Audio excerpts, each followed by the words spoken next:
بسم الله والحمد لله والصلاة والسلام على رسول الله أما بعد السلام عليكم ورحمة الله وبركاته أولالكيني عمر وإذن ليه دمانتيني سو دوادا رير فيسبوك رير يوتيوب كليين سو دوادا هل كان وحان مرتي الشيخ حسني شيخ حسني حكول له مرتي سو دوا مركا كواد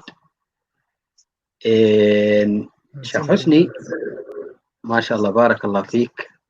وحربي ninkan oo muxaadarka ah ayaa waxaa kusoo sheergareysay page-keeni daaci media waxaan rabnay inaad ka bixisid tacliiq tafadal jazaakum allah khayr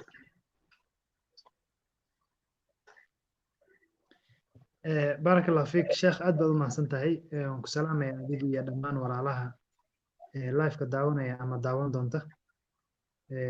مقال كينان wiilkan horteena fadhiya ama sawirkiisa horteena uu ka muuqdo waa wiil Soomaaliyeed waxaa la yiraahdaa Cabdirasaaq Maxamed Cali waa nin dhalinyaro ah oo meel uu ka joogo qurbaha meel kamid ah jooga waxa weeyaan nin kamid ah hadda dhalinyarta social media wax ku duubta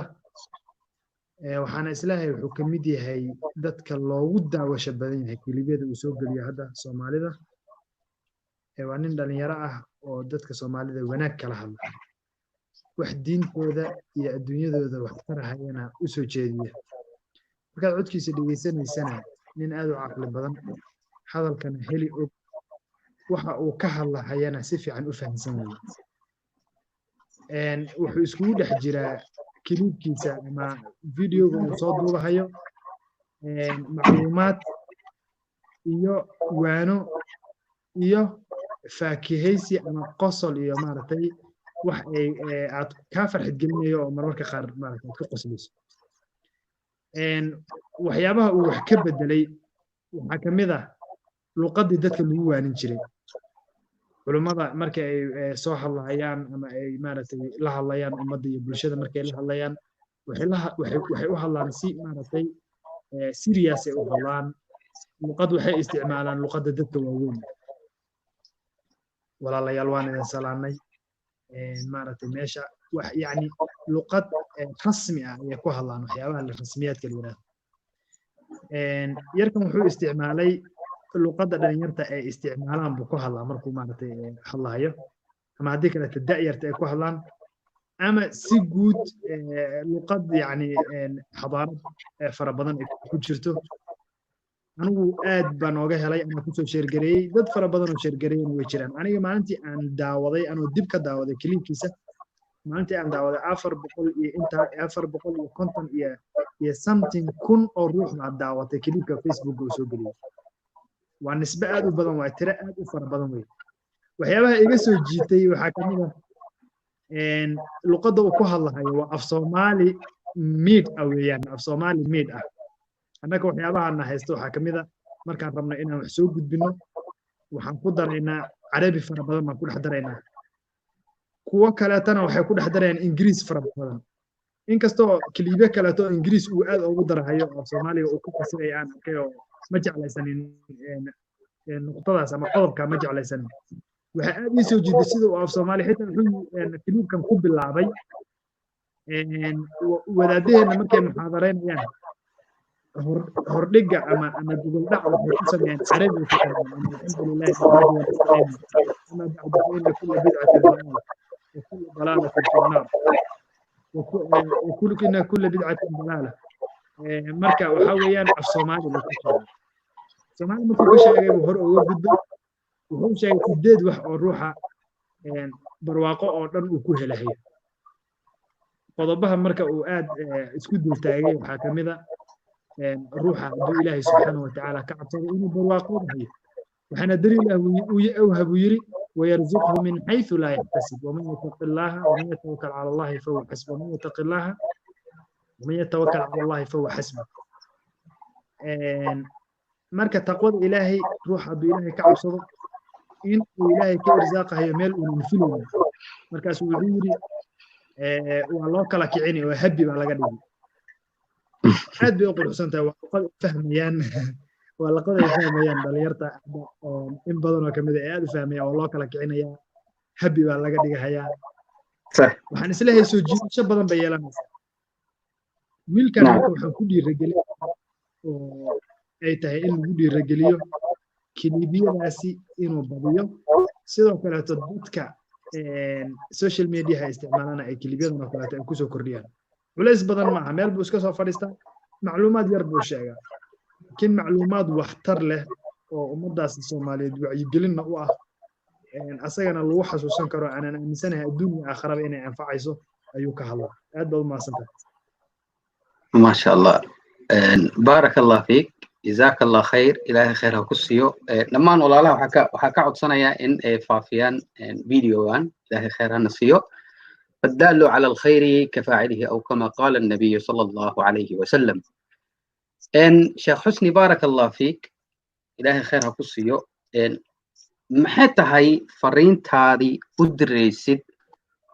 ضدك أو براها بلشدة عنك كأه محيطها فرينتا أدريسد وهو أمرنيسد إن شاء الله تعالى تفضل sheekh aad baad u mahadsantahay fariinta aan u dirahayo dadka bulshada caanka ka ah ayadoo ay xusid mudan tahay inay Soomaalidu dad badan oo caan ah ay ku leeyihiin baraha bulshada haddii ahaan lahayd Facebook-ga haddii ahaan lahayd YouTube-ka haddii ahaan lahayd baalkan hadda soo baxay TikTok la dhaho Snapchat-ka sheekh waxaan macluuma aan ku maqlay Soomaalidu hadda waxay ku jiraan dadka ugu badan ee isticmaala TikTok-ga China unbaa ka badan kaliya oo 1 milyan iyo intaasoo boqol oo maaragtay kun oo ruux ah yaa ka badan 1 bilyan dadkaas unbaa ka badan baa la yidhi ummadda Soomaaliyeed sida u isticmaasha marka social media guud ahaan gaar ahaanna intooda caanka ah ee aadka loo daawado kuwa ayaga kamid ah waxaa ku xiran Soomaalida oo dhan baa ku xiran kuwa kamid ah waxaa ku xiran dad badan baa ku xiran Shiino Culay iyo maaragtay ninka la yiraahdo Daahir Calasow iyo dad badan baa ku xiran Daahir Calasow asaga Soomaali oo dhan baaba ku xiranba dadkaasi waxaan ka codsanaynaa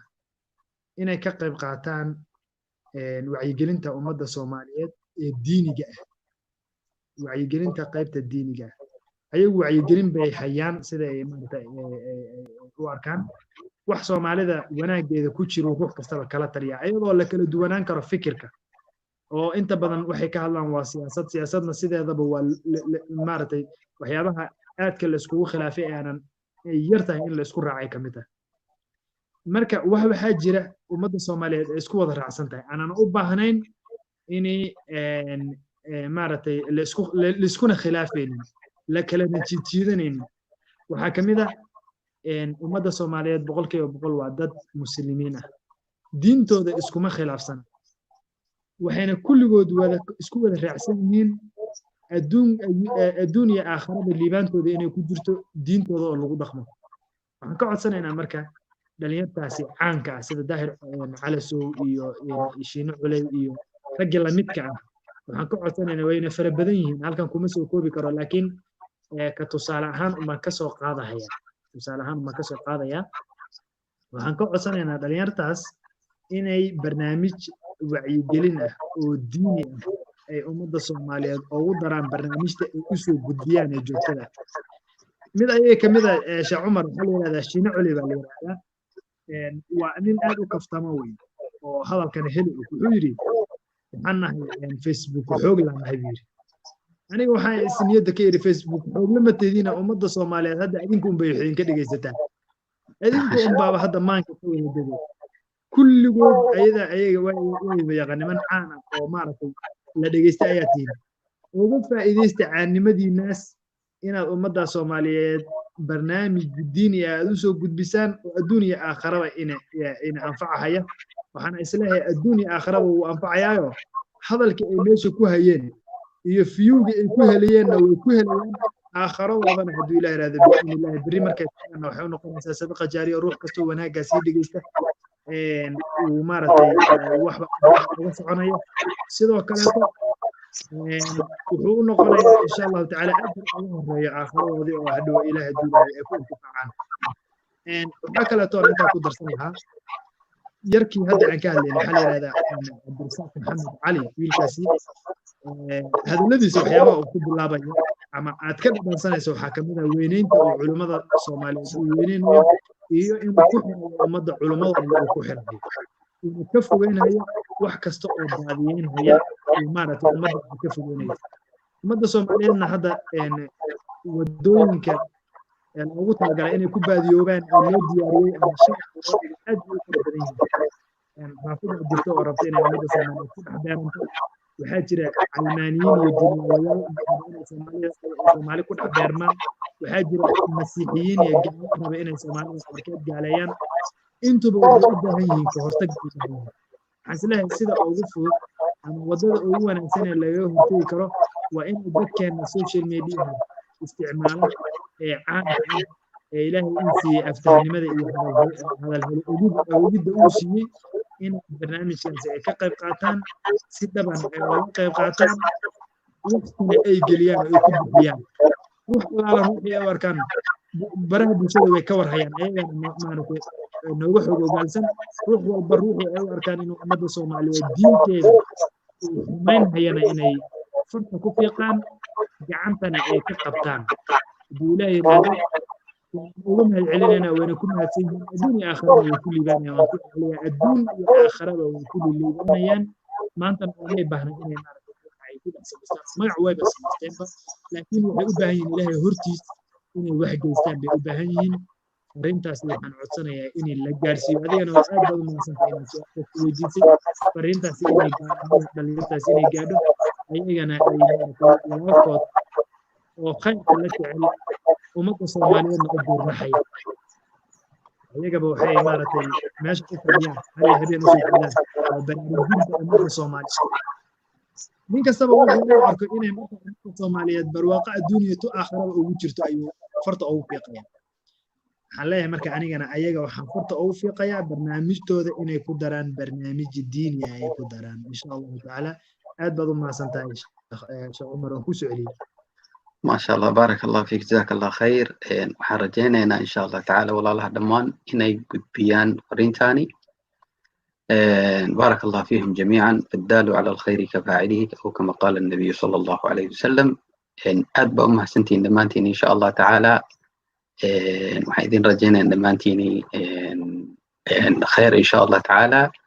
وإلى مرتي لقاء آخر ونستودعكم الله الذي لا تضيع ودائعه والسلام عليكم ورحمة الله وبركاته.